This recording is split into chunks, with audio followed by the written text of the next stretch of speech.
came here from the Gulf Coast of Florida, I could say that you can expect actually an exodus from the other direction, away from the warm and wet places. All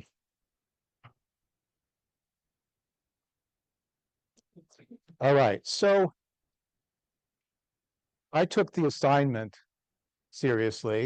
I'm going to talk about my definition of place. So I'm going to talk about a concept of place networks that I've been toying with as some contemporary challenges of place and sense of place and keys to the future of place. But I come at this as a sociologist who started out looking at the sociology of professions and cultural producers. And I started out in architecture school, actually, so I have a particular interest in the profession of architecture and the formation of professional authority. And that sort of migrated into an interest in the relationship between professional authority and democratic politics, right? So I'm gonna kind of work through this argument. As a sociologist, of course, I think of place as a socio-spatial phenomenon. I like that hyphenated notion. My friend Tom Guerin wrote once that place is space filled up by people, practices, objects, and representations. But I also like the other thing he said in that same piece, that design and serial construction of places is at the same time the execution of community, right? That we are building community when we're making places, right? I've also been trying to think about the relationship between that process of building community and that process of making, imagining, telling stories, giving form to places. So I really appreciate Tim's questioning of the very idea of creative placemaking, because to some extent, that's a lot of what my talk is about. Borrowing from Christopher Alexander, I really liked his idea that every place is given its character by certain patterns of events that keep on happening there. Joyce talked about the knowing how to go on. If you're in place, the insider's perspective. And then Alexander also wrote that these patterns of events are always interlocked with certain geometric patterns in space. And he thought you could analyze these in terms of a pattern language that could then inform design. Well, I really like that idea of pattern language. And it seemed to me that what he was trying to do was grasp for the way spatial geometry could become a constitutive part of social experience. It really resonated to me with this idea of the sociological imagination, an old C. Wright Mills concept that I used to teach all the time in intro sociology. This idea that the sociological imagination had to do with trying to grasp the relationship between biography and history. Your personal story and the story of, in the context. It seemed to me that our experience of place is fundamentally a kind of sociological imagination.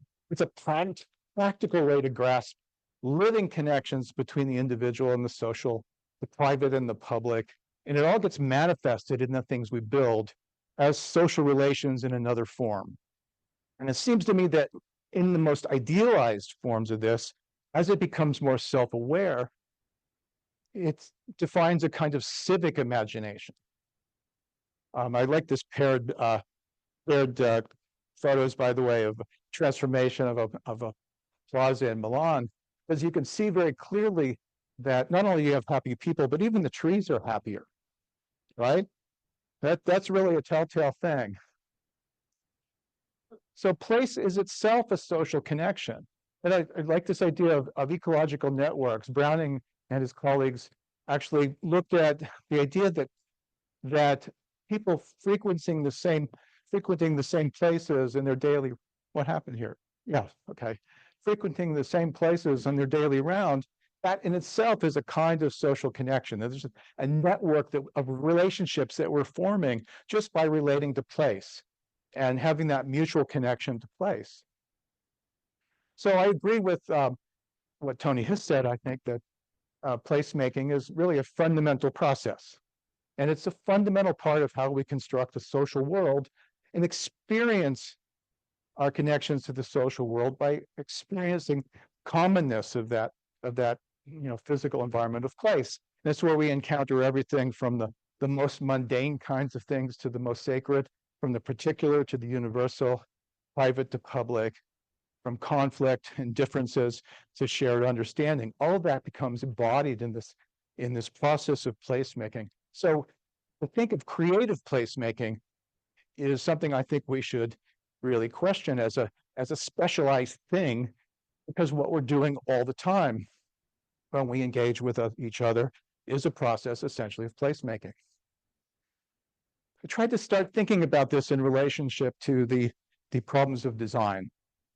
And I borrowed this idea of place networks from, I learned it first from a fellow named Michael Mahaffey. And it seemed to me this interesting idea that you have networks of relations between things intrinsic to places, but also that places themselves form this larger ecology. So you have relations between places, extrinsic to a place, and that these are constituted by relations at different levels of scale. But it's also a layering of relationships between elements that are in themselves complex entities, that pieces of those entities come into relationship with each other in kind of fluid and continually reconfigured ways. So the reason I'm using Cortona, Italy is because that's where I'm going next. So that's Cortona, Italy, the main piazza. So if you think about a piazza like this, you've got, first of all, this sort of defining space of the piazza. It relates to these other sort of connected places. You've got the people who sit in different places around the tables, sitting on the steps, looking at what's happening, passing through. You've got these kind of iconic elements of entrance into the Palazzo Pubblico, the clock and the bell tower, the bust. I'm not even sure who that is, but it reminds you that this place has a history. You've got all kinds of windows. The fenestration is hierarchically organized and relating to what's going on in different ways. Then you have the commercial elements. And all of this kind of layers up to create that sense of place, right? But the thing is that this web of relations between entities that have multiple attributes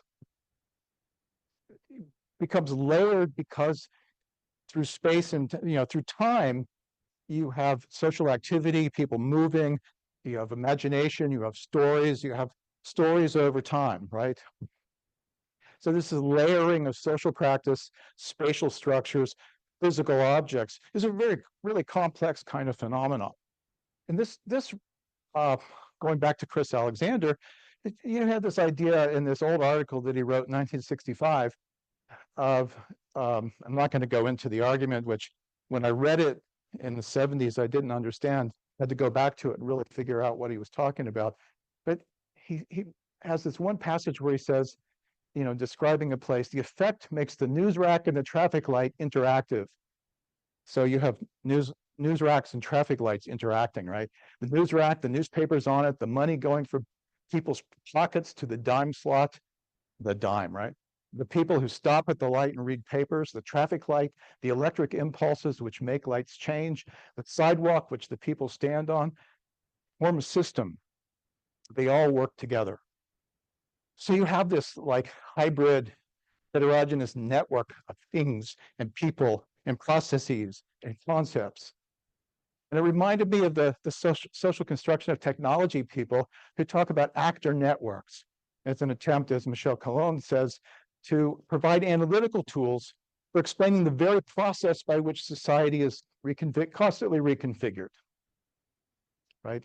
So place is comprised of all these entities that are not only complex, but heterogeneous. They're different. So you have these hybrid networks of physical forms, spatial patterns, behavioral tendencies, cultural schemas, social practices. So just like technology, places are society in the making. This is a phrase from Michel Colon. Okay, so holding that kind of complex idea aside for the moment, contemporary challenges. To me, the basic challenge is that places are typically now the result of an alienated process. The process of placemaking that's become increasingly objectified in this institutionally distributed set of agencies. At the intersection between public bureaucracy, democratic politics, market-oriented institutions. And this encompasses a range of things that are continually disrupting our connection to the making of places.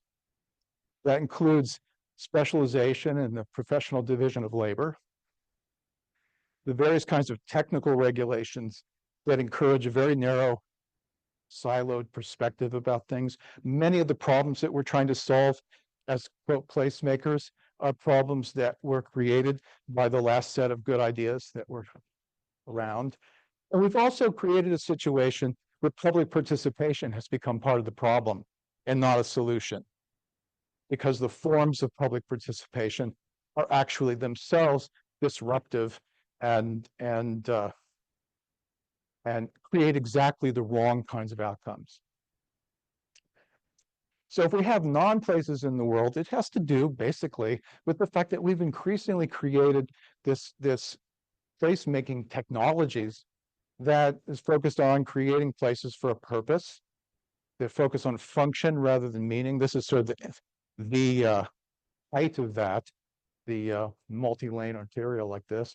We create facilities, as the engineers say, rather than places, as opposed to creating the sort of more organic layering of places that you could map the way I did with the piazza in Cortona, where you have movement and activity, where lots of stuff is intersecting, right?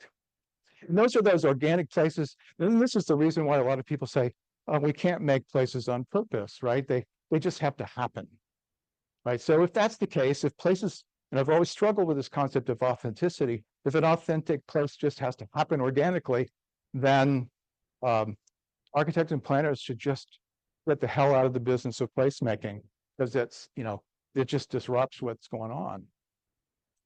So where can this go? Where can we go as if we want to be designers and planners? First, understanding that places aren't just containers or collections of affordances, but things we do together.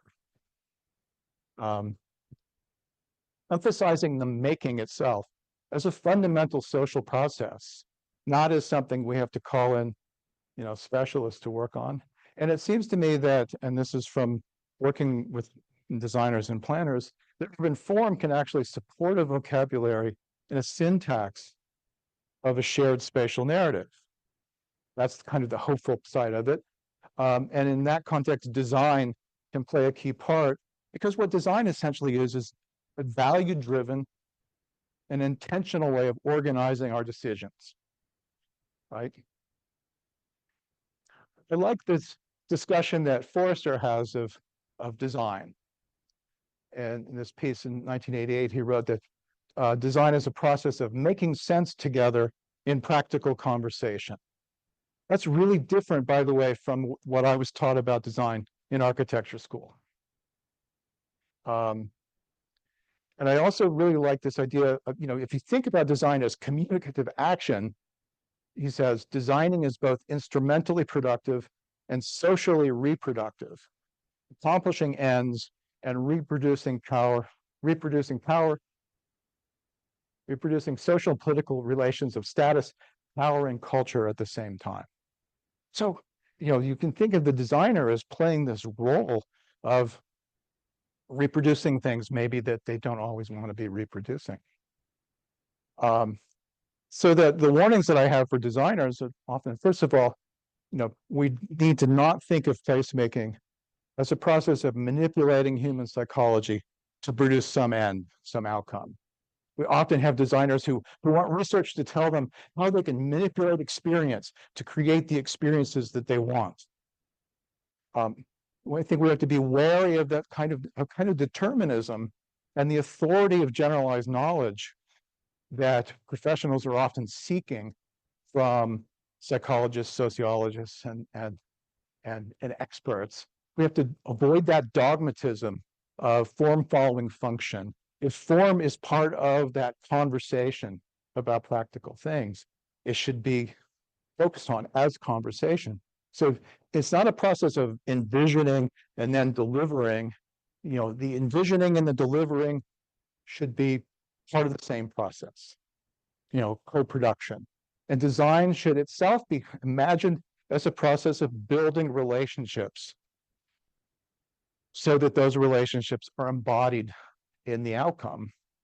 And so that as you finish project, as the proposal goes forward, as the design is finalized, the story that people are telling about the thing that is being created comes to be sort of, they don't necessarily tell the same stories, but they have kind of converging stories about why things are as they are.